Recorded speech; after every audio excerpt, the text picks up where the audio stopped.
In the 19th and 20th centuries, the tax process remained relatively the same as the 18th century process we discussed in the last video.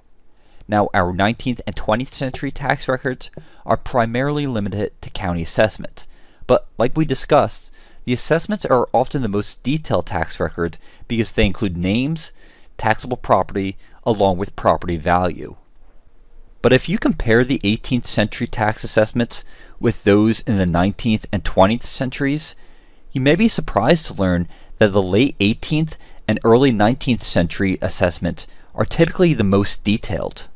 You see, in the 18th century, you get a little glimpse into the personality of the township tax assessor based on their notes, which were typically copied over into the final tax format.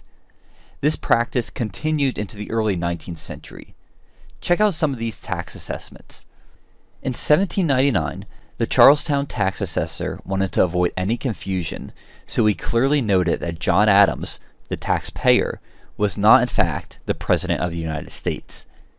In 1802, the assessor in West Nottingham noted Zerber Daniel was a whiskey drinker.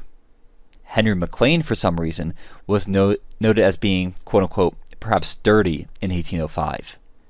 But not only do the late 18th and early 19th century taxes include these really interesting comments, but they generally provide more historical data.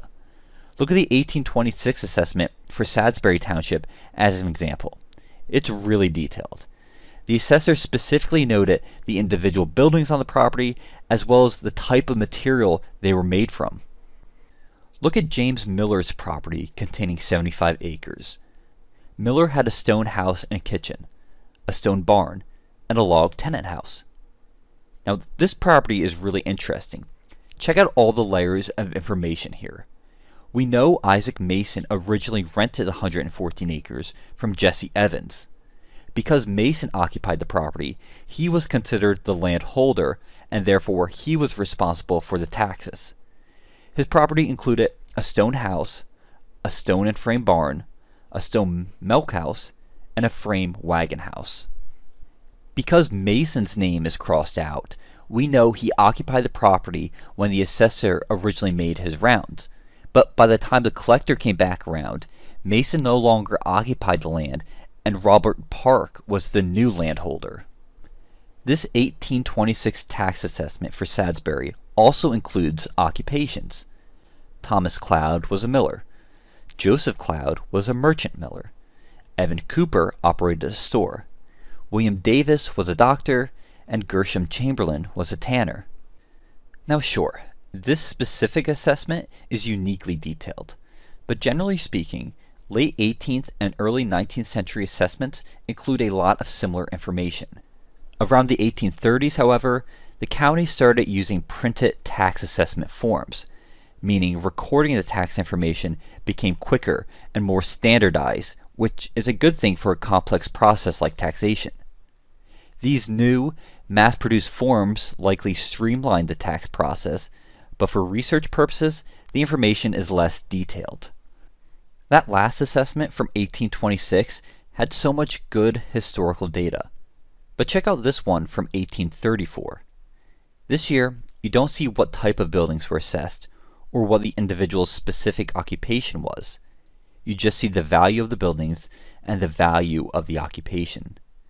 And at least this year, though, the value of the land and the value of the buildings are separated, because most assessments from the 19th and 20th centuries combine the two values together. This one from 1853 is an example of the tax assessor clumping the value of the land and the buildings together, which prevents a researcher from easily noticing any changes to the value of a building.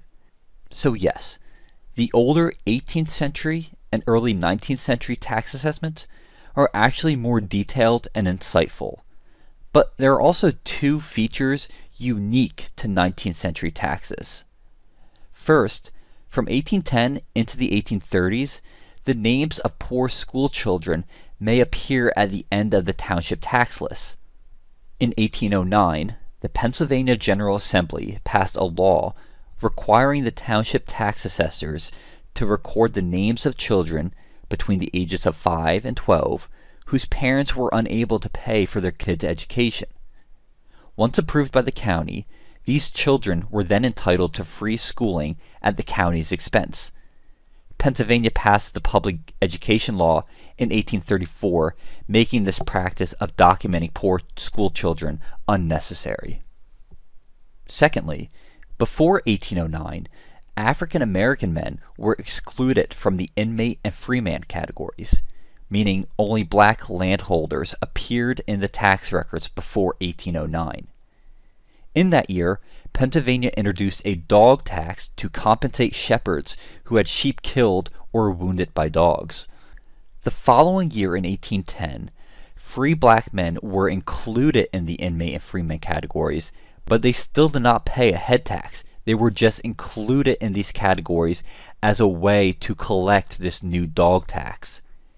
This unique stipulation implied that landless black men were not taxable themselves, nor were they considered property owners.